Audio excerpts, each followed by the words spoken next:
Hello बच्चों, कैसे हो आप लोग। Welcome to the session number 4 of AI ninja. Basically अब तक हमने बहुत सारी टेक्नोलॉजीज के बारे में जो कि एआई रिलेटेड है हम लोग कवर करते चले आए हैं। इनिशियली हमने देखा था कि एआई के पोज और इमेज रिकॉग्निशन सिस्टम्स को कैसे बनाया जाए। फिर हमने देखा था कि चैट जीपीटी के चैट बॉट्स को या नॉर्मल किसी चैट बॉट्स को कैसे बनाया जा सकता है। हमने न्यूरल नेटवर्क्स को देखा था कि वो कैसे काम करते हैं। And after that we looked into generative AI, जहां हमने देखा था कि जनरेटिव एडवर्सरियल नेटवर्क्स या ज्ञान कैसे काम करते हैं। बेसिकली क्या प्रोसेस होता है किसी भी इमेज को जनरेट कराने का। कॉन्सेप्ट ऑफ नॉइस को कवर किया था, कॉन्सेप्ट ऑफ सीड को कवर किया था। हमने देखा था कुछ ऐसे एआई टूल्स जो कि इमेज जनरेट कर सकते थे और कुछ ऐसे एआई टूल्स जो कि साउंड जनरेट कर सकते थे। वो साउंड कैसी हो सकती थी? वो साउंड हो सकती थी आपके सॉन्ग्स की, या हो सकती थी कि आपने टेक्स्ट बोला उसको पूरा का पूरा नरेशन फॉर्मेट में करना है। आज हम लोग बहुत ही कूल चीज देखने वाले हैं। बेसिकली जब हम एआई की बात करते हैं तो हम अपने बहुत पर्सनलाइज्ड व्यू में उसे देखते हैं। बेसिकली एआई की मदद से मैं सॉन्ग्स बना सकता हूं, बट एआई का और क्या यूज हो सकता है? एआई का और क्या यूज हो सकता है? ऐसे क्या क्या एआई के यूज है जो आपको पता ही नहीं है ना? अब इसके बारे में हम लोग बात करेंगे, प्लस उसी के साथ हम एक ऑनगोइंग एक्सपेरिमेंट देखेंगे जो कि गूगल ने चला रखा है। गूगल बहुत सारे ऐसे एआई एक्सपेरिमेंट्स करता है ना, जिसको आप यूज कर सकते हैं। फॉर एन एग्जांपल, जब हमने टीचेबल मशीन्स का यूज किया था in the lecture number 1, we actually used a Google platform. वो गूगल का ही प्लेटफॉर्म था। ओके, उसी के तरीके से I will take you a place जहां आप बहुत तरीके के गूगल प्लेटफॉर्म्स को यूज कर सकते हो। एंड एक और चीज देखेंगे, क्रोम म्यूजिक लैब। अगर आप म्यूजिक बनाने के शौकीन हैं तो अगर आप जानना चाहते हैं कैसे म्यूजिक काम करते हैं, कैसे बनाए जाते हैं, वो भी हम एक्सप्लोर करेंगे। क्लियर? शुरुआत करते हैं। This is session number 4। Clear? Okay. जब हम बात करते हैं एआई की तो कभी आपको ये पता है, एक मैं आपको 4 स्टोरी सुनाऊंगा बहुत प्यारी प्यारी। पहली स्टोरी लेते हैं, अंटार्कटिका एक्सप्लोरेशन। क्लियर? अब बात क्या हुई, बहुत पहले की, आप कह सकते हैं अराउंड 50 to 80 ईयर्स पहले की बात है। एवरीबॉडी वाज एक्चुअली सेइंग कि अंटार्कटिका पे एलियंस रहते हैं। ये बहुत बड़ी मतलब ऐसे अफवाह फैला रखी थी।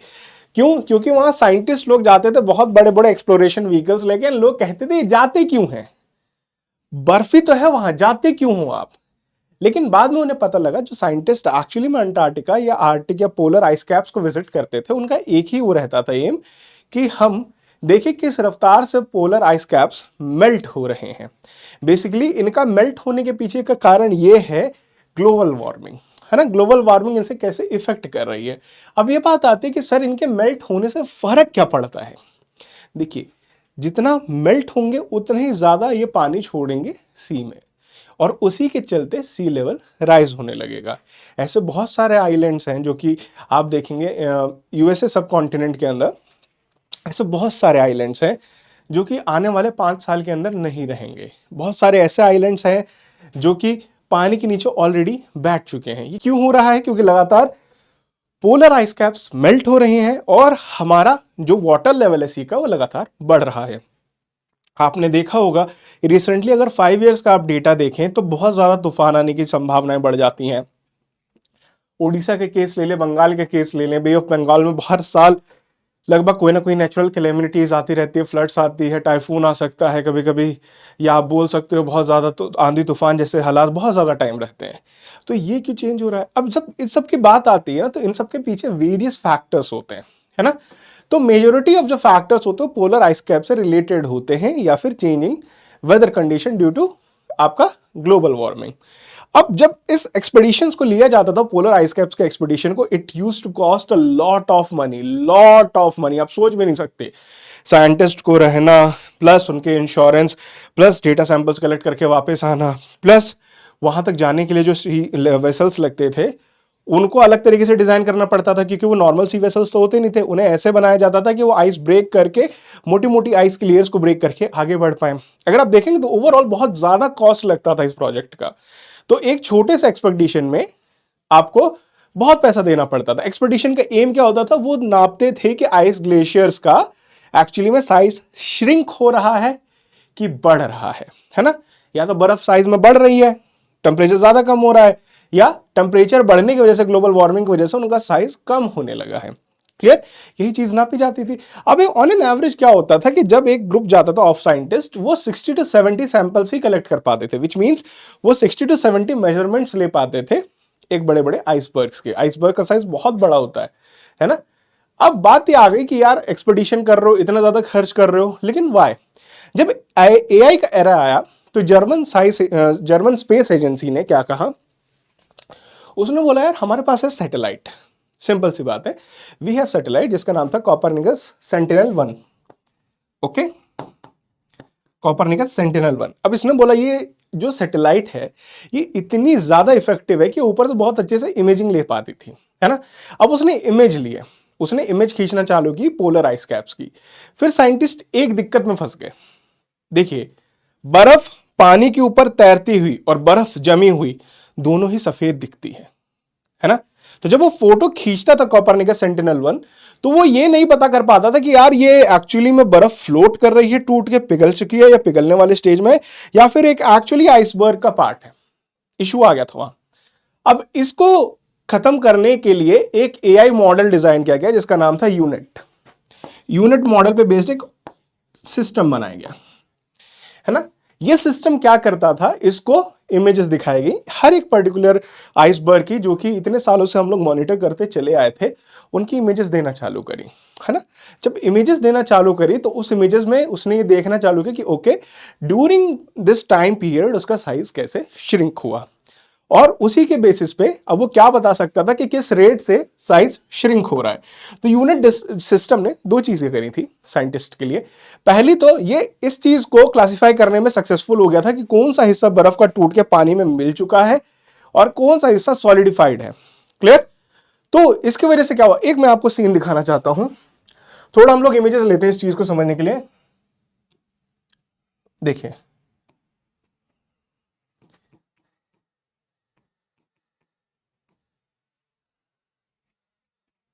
आर्टिक सी की इमेजेस लेते हैं।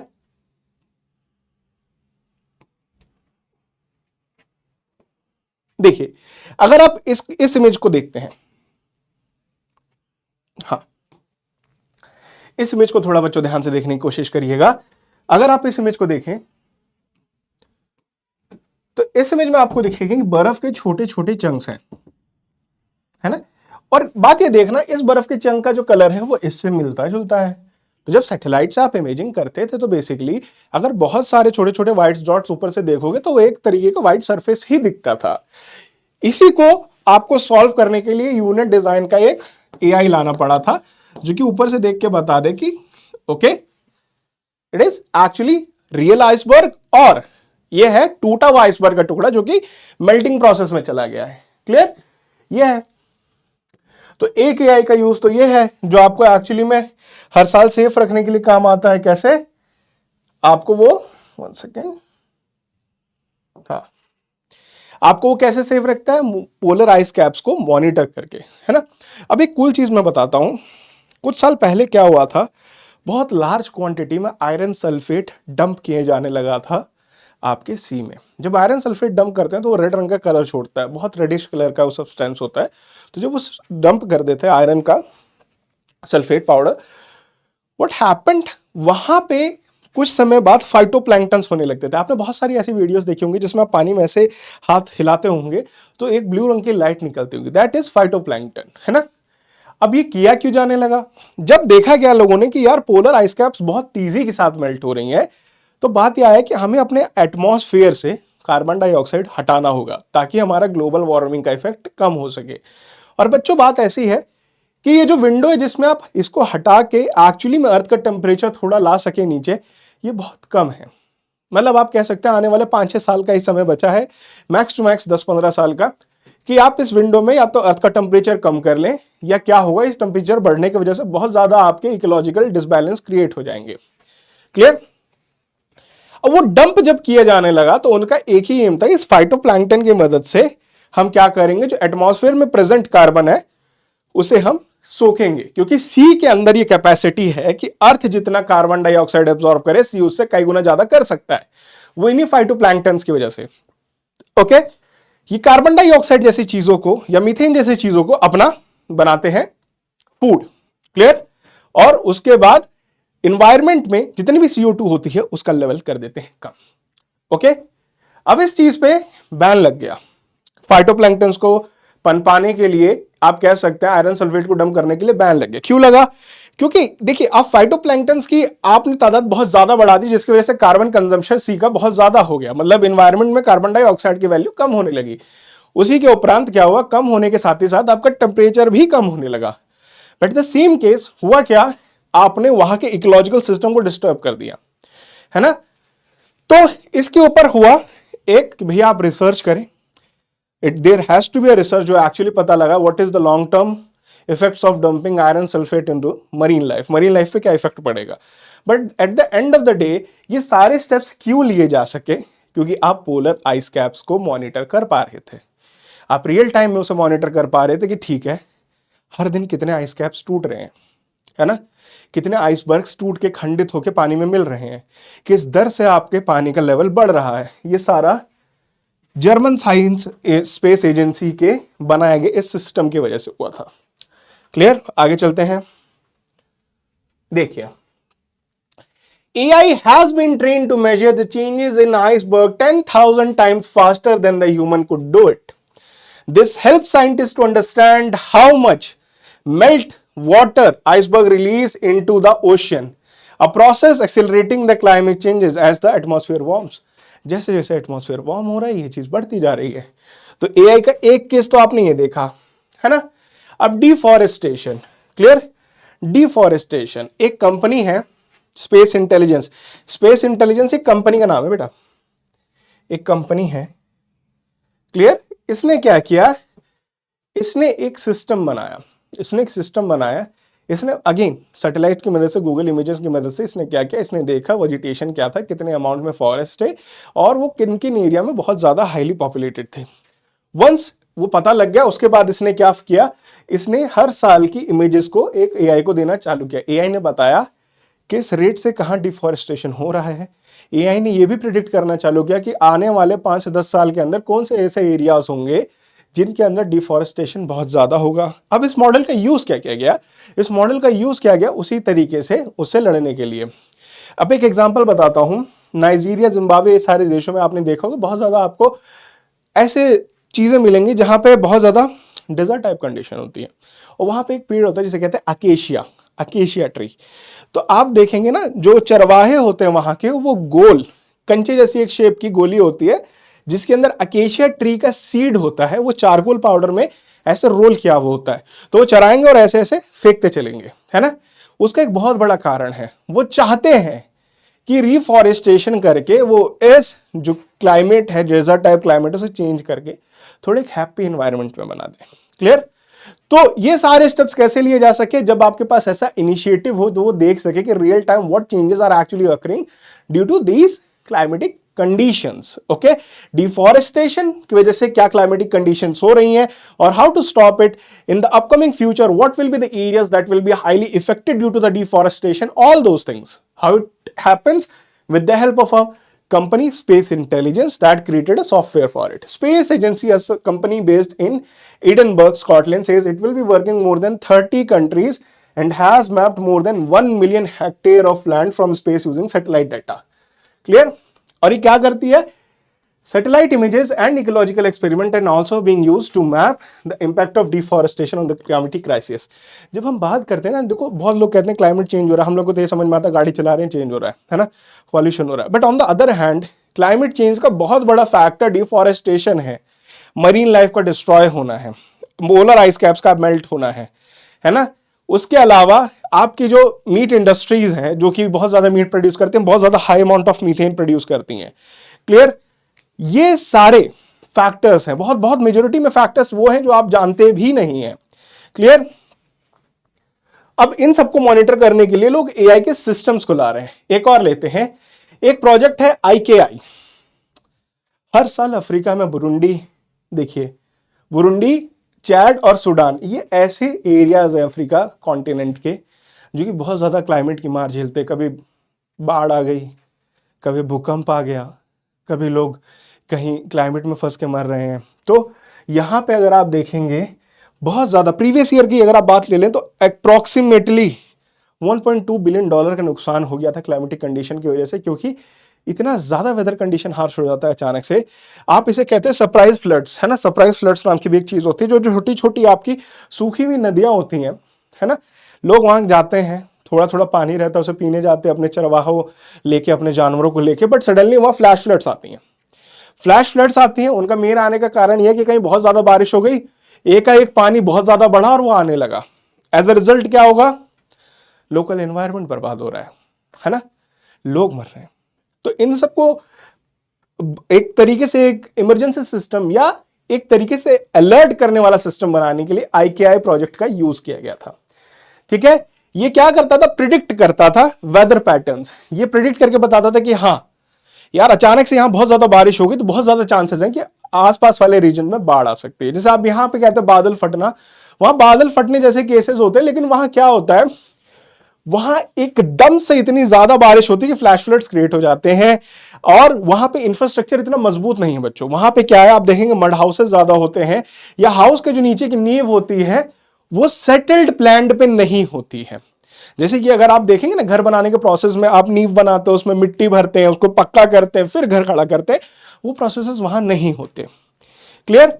तो वो सारे हाउसेस टूट जाते हैं। अब उसकी वजह से क्या होता है, जो लोकल कम्युनिटी है, लोकल पीपल है ना, बहुत ज्यादा दिक्कत होने लगती है। उनका पूरा रहन सहन डिस्टर्ब हो जाता है, बच्चे स्कूल नहीं जा पाते, उनकी पढ़ाई छूट जाती है, बहुत ज्यादा मेडिकल एक्सपेंसेस हो जाते हैं।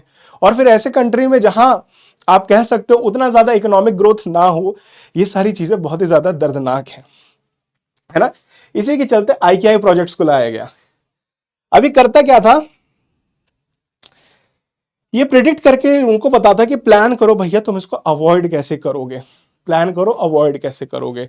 अगर आप थोड़ी सी भी प्लानिंग कर लोगे, then you will save a lot of life. For let's take an example of Fani. Fani आया था, एक तरीके का टाइफून, एक हरिकेन आया था, भुवनेश्वर को हिट किया था, उड़ीसा के कोस्टल लाइंस में। जब वो हिट किया था तो वहां जो लाइफ का डैमेज था वो बहुत ही कम था, इवन दो वो बहुत ही तगड़ा और बहुत ही पावरफुल तूफान था। लेकिन सारे लोग अलर्ट थे, ऐसे एरियाज को खाली करा दिया गया था जो कि बहुत इजीली डिस्ट्रॉय किया जा सकते थे इस टाइफून से। तो क्या हुआ, आपने at the end of the day आपका इंफ्रास्ट्रक्चर तो डिस्ट्रॉय फिर भी हुआ, but you are able to save human lives. The thing that matters the most, you are saving lives. Okay, so वो सारे सिस्टम्स कैसे काम करते हैं, वो भी AI बेस्ड होते हैं। तो एक चीज याद रखिएगा, IKI प्रोजेक्ट नाम है इसका, जो कि अफ्रीका में सबकी जान बचाता है ना। एक कंपनी है जिसका नाम है ग्रे पार्ट्स। ग्रे पार्ट्स ने क्या बोला, ग्रे पार्ट्स ने बोला, एक और एग्जांपल है AI का। ग्रे पार्ट्स बोलता है कि यार ये जो कूड़ा हम लोग डंप करते हैं ना, ये नदियों में डंप होता है। नदियों में डंप होने के बाद इनिशियली तो नदी में जाता है, लेकिन उसके बाद पहुंच जाता है ओशंस में। जैसे ही ओशंस में पहुंचता है, अगेन मरीन लाइफ डिस्ट्रॉय होने लगी। अब केसेस ये आ गए हैं बेटा, अगर आप देखोगे रियल वर्ल्ड के सिनेरियोज, अगर आप देखोगे, पहले लोग अगर फिशिंग करने जाते थे तो वो फिशिंग कर पाते थे। अब क्या हो गया, अब लोगों को इतना दूर जाना पड़ता है अपनी कोस्टल लाइन से फिश करने के लिए। उसका यही एक रीजन है, आप डंप करते हो प्लास्टिक, मछलियां नहीं खा पाती, पूरा मरीन लाइफ डिस्ट्रॉय हो जाता है। Eight the end of the day वो अपना हैबिटेट छोड़ देती हैं, वो अपना हैबिटेट छोड़ के आगे की तरफ बढ़ जाते हैं। आप भी उनके पीछे पीछे चल देते हो, है ना, ताकि हम उन्हें हंट कर पाए, हमारी फूड लाइन चलती रहे, हमारी फूड सप्लाई चलती रहे। But the end of the day हम प्रोड्यूस भी कर रहे हैं, हम उन्हें भगा भी रहे हैं, है ना। तो इस सबको काउंटर पार्ट करने के लिए ग्रे पार्ट्स नाम की एक एसोसिएशन बनाई गई थी। ग्रे पार्ट्स ने एक AI सिस्टम बनाया था। वो क्या कहता था कि अगर हम कूड़ा साफ करना चालू करें पर्टिकुलर एरिया को, ओशंस के पास वाली समुद्री तट लाइन का, तो वहां हमें यह भी देखना पड़ेगा कि भैया वेस्ट किस तरीके का आ रहा है। बहुत ज्यादा ह्यूमन वेस्ट है, बहुत ज्यादा एडिबल थिंग्स फेंक दे रहे हैं, बहुत ज्यादा प्लास्टिक फेंक दे रहे हैं, या कोई जबरी केमिकल को फेंक रहा है वहां पे, जिसकी वजह से मरीन लाइफ डिस्ट्रॉय हो रही हो। तो उन्होंने क्लासिफिकेशन सिस्टम बनाया था, है ना, क्लासिफिकेशन सिस्टम बनाया था जो कि कूड़े के साइज के हिसाब से उसे क्लासिफाई करता था। नैनोमीटर से लेके कुछ इंचेस तक के कूड़े को, या बहुत 1-1 मीटर 2-2 मीटर के कूड़े को आइडेंटिफाई करता था। क्लियर। तो इससे उसे क्या पता लगा, जितना छोटा कूड़ा होता था उसकी इतनी प्रोबेबिलिटी थी कि वो कोई आपका कह सकते हो ऑर्गेनिक सब्सटेंस था, खाने वाला खाना था, जो कि टूट के एक तरीके से छोटे छोटे पार्टिकल्स में बट गया था, जिसे माइक्रो ऑर्गेनिज्म खा के मीथेन रिलीज करते थे, या फिर other green house gases. Clear. हाँ, ठीक है, ये देखो, waste is a big producer of the methane and is responsible for 16% of the global green house, clear, according to the United State. तो अगर वो लोग आइडेंटिफाई कर पाए कि okay which are the areas that are actually producing a lot of organic waste, जिससे in turn बहुत ज्यादा मीथेन प्रोड्यूस होता है। Methane is a major factor after carbon dioxide, methane is the another gas that is actually more responsible for the global warming. Okay, अब क्या किया, ये जैसे सिस्टम आया, ये सिस्टम वेरियस वेरियस आप कह सकते हैं कोस्टल लाइंस के जो आपके गार्बेज कलेक्शन सिस्टम से वहां लगाया गया ताकि वो आइडेंटिफाई कर पाए। Once you know your enemy only then you can actually find it. Okay, और तभी आप उससे फाइट भी कर सकते हैं। सेम बेसिस पे इसी का निर्माण हुआ कि पहले हम एनालाइज करेंगे then we will act accordingly. Clear? हाँ, आगे चलते हैं। अब हम चलेंगे गूगल लैब्स की तरफ। आइए, ये गूगल लैब्स है ना। तो गूगल ने इनिशिएटिव ले रखा है कि Google will actually try to develop a lot of new AI tools, है ना। बहुत सारे एआई टूल्स को गूगल डेवलप करेगा, जैसे one of them is teachable machine and there are something, clear. FMX radio एक है, क्लियर। सबमिट एन एक्सपेरिमेंट हो गया, नोटबुक। अब ये सारी कुछ चीजें ऐसी हैं जो कि आपको तभी समझ में आएंगे when you are actually doing a little bit of coding, because Google also develops a lot of tool that helps you to do coding, है ना। कोडिंग करने में आपको बहुत ज्यादा हेल्प करता है। अगर आप कोडिंग कर रहे हो then you will be able to actually understand all those things, है ना। इसी में से हमें किसी एक एक्सपेरिमेंट को एक्सप्लोर करने की कोशिश करेंगे बच्चा। हम नीचे चलते हैं।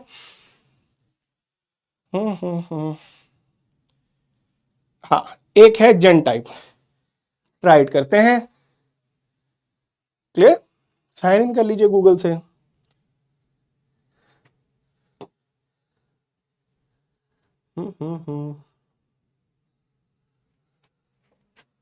ओके, ये पासवर्ड मांग रहा है, ट्राई अनदर वे करके देखते हैं।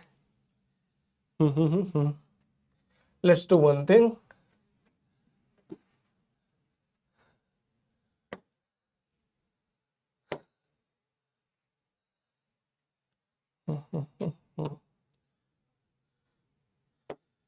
ओके, पासवर्ड मांग रहा है, एक सेकंड का दीजिएगा, मैं इसको ओपन करवाता हूं।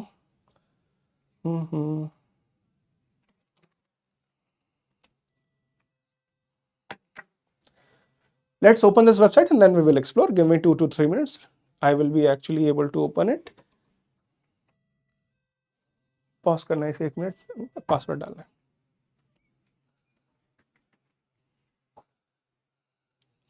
तो आफ्टर साइनिंग इन, पासवर्ड मिल चुका है हम लोग को, आपको ऐसा इंटरफेस दिखेगा।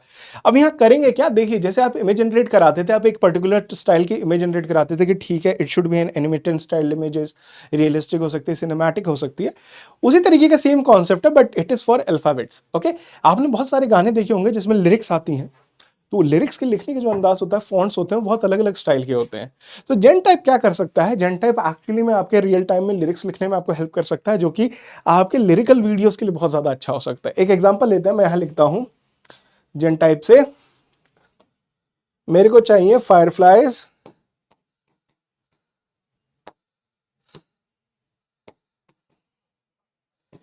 And lights. क्लियर, जनरेट कराया मैंने, क्लिक कर दिया। अब इसको यहाँ जनरेट होने दे। ये जनरेशन की स्पीड इस पर डिपेंड करेगी आपकी नेटवर्क स्पीड कैसी है। हम लोग स्टूडियो में हैं, स्टूडियो में उतनी ज्यादा बैंडविड्थ नहीं होती है, so it will take around 10 to 15 seconds, but in your case what can happen, it can do into 1 to 5 seconds, simple as that. If you have a rice, if you have a fast internet speed, things will work really smoothly for you. Okay, हाँ देखो, ये letter with lights आ गए ऐसे, तो इस तरीके से आपको लेटर्स मिलेंगे, है ना। अब इसे यहाँ पे पूरा प्रोसेस करने देते हैं, then we will actually jump to writing that thing and we will change our prompt. हम अलग अलग चीज देखेंगे and we will try to explore it together, simple as that. Okay, हाँ देखो, टाइम ले रहा है, MNOPQR, ये धीरे धीरे जनरेट कर रहा है हर एक इंडिविजुअल अल्फाबेट को, जो कि आप यूज कर सकते हो।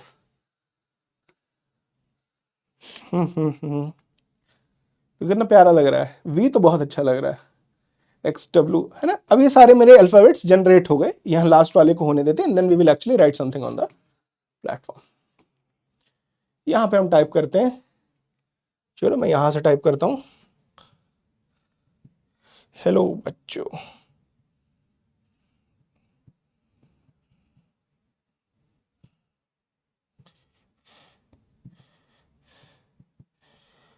है ना। अगर आप देखोगे तो कितना अच्छा लग रहा है। देखो इसने क्या किया, इंडिविजुअल अल्फाबेट्स को आपके दिए गए रिस्पॉन्स या आपके दिए गए प्रॉम्प्ट के हिसाब से इसने जनरेट किया। अब देखो कितना अच्छा लग रहा है। तो इस मदद से अगर आप सपोज आप क्या करना चाहते हो, एक म्यूजिक वीडियो बनाना चाहते हो, but it should be a lyrical video, then आप अब दे सकते हो कि ठीक है, my music theme is this, I want alphabets to be a certain type, I want, suppose एक गाना है 10,000 फायरफ्लाइज, तो उसके लिए तो बहुत अच्छा ये फॉन्ट है, simple as that. Firefly is a glowing light, so it will represent that thing a little bit better. And now try to change the prompt here. Suppose I like candies, so मैं candies या toffee से related, toffee में बहुत colourful themes होते हैं, उसी हिसाब से मैं अपने अल्फाबेट्स की थीम चाहता हूं। क्लियर? देखो आ गए M&M's की तरह। क्लियर? हाँ, पूरे जनरेट होने देते, once all the letters are generated only then you will be able to use them, simple as that. Okay, so Google का ये एक बहुत अच्छा जेन टाइप था, प्रोजेक्ट था, एक एक्सपेरिमेंट था गूगल का, that actually help people to learn okay how thing works. You can give prompt and then alphabet of a certain kind of a characteristics will be generated, they will look in a certain way depending upon the prompt you have given.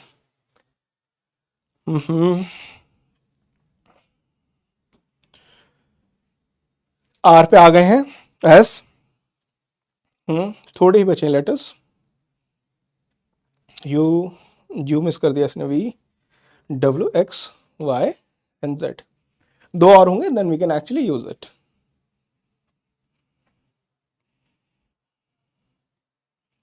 हाँ, clear? तो यहां पे लिखते हैं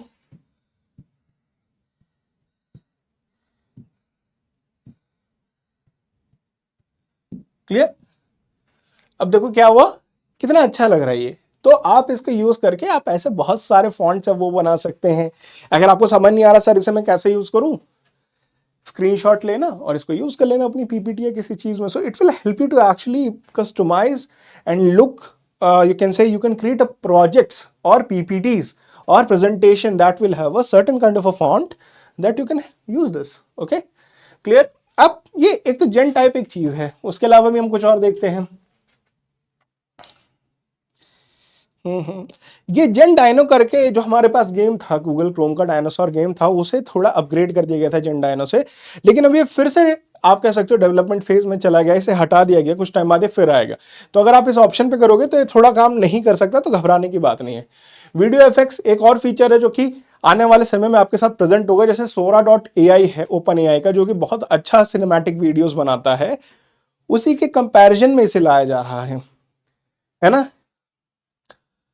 तो ये learn about एक ऐसा चीज है जो आपको हेल्प कर सकता है to learn about biological stuff. Photo realistic, देखो image effects, try it now करते हैं, let's see, let it load.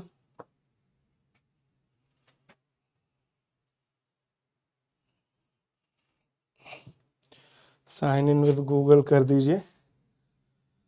Okay, this isn't available in your country yet. तो डरने की बात नहीं है, अपकमिंग 5 to 6 वीक्स में आपके पास भी आ जाएगा।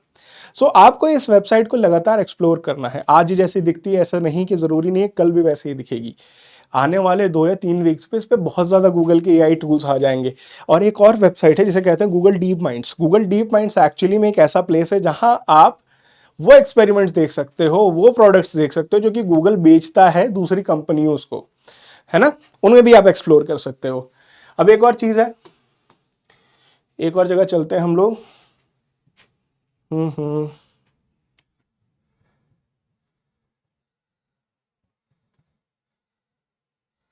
1 सेकेंड, ये यहां पे लिख लेता हूं।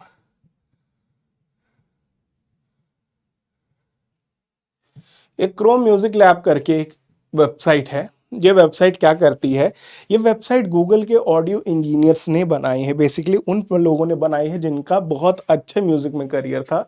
एंड 1 सेकेंड, ओके, तो अभी तो यहाँ ओपन नहीं हो रही due to some network issue, but we will try it once again.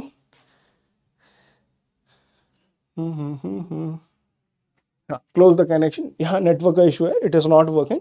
तो डरने की बात नहीं है, ऐसा नहीं है कि आप लोग इसे एक्सप्लोर नहीं कर पाएंगे। देखिए मैं वो सारे टूल्स बता रहा हूँ जो आप खुद एक्सप्लोर करिएगा। You don't need any kind of a guidance to actually explore this tool. But at the end of the day, these tools will actually help you to get better at exploring AIs. See, learning AI is one thing, but exploring AI is another thing.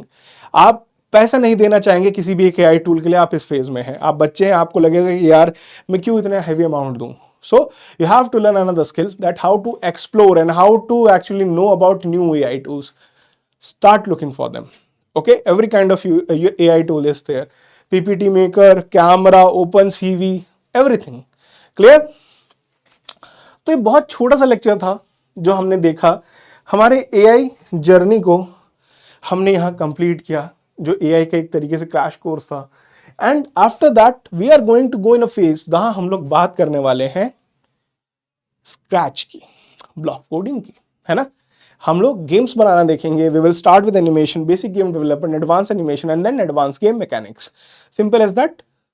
After that we will move to a new segment जहां हम लोग app development सीखेंगे। Basically app को develop कैसे किया जाता है, what are the several aspect of developing an app, and that to the help of Thunkable. Okay, MIT App Inventor and Thunkable, they both work in the same kind of a scenario. So you will have an app building experience. But the good part is you don't have to know the whole coding process. You can use the block coding to actually interact with how mechanism works. Okay, once you know a mechanism, then what you can do, you can actually jump into a phase where will be actually learning Python. थोड़ा थोड़ा हम करके आगे बढ़ेंगे। तो ये journey बहुत लंबी होने वाली है, तो आप घबराइए नहीं और आप बहुत खुशी खुशी इसको पढ़िए। ठीक है, मिलते हैं बच्चों नेक्स्ट लेक्चर में, तब तक के लिए टेक केयर।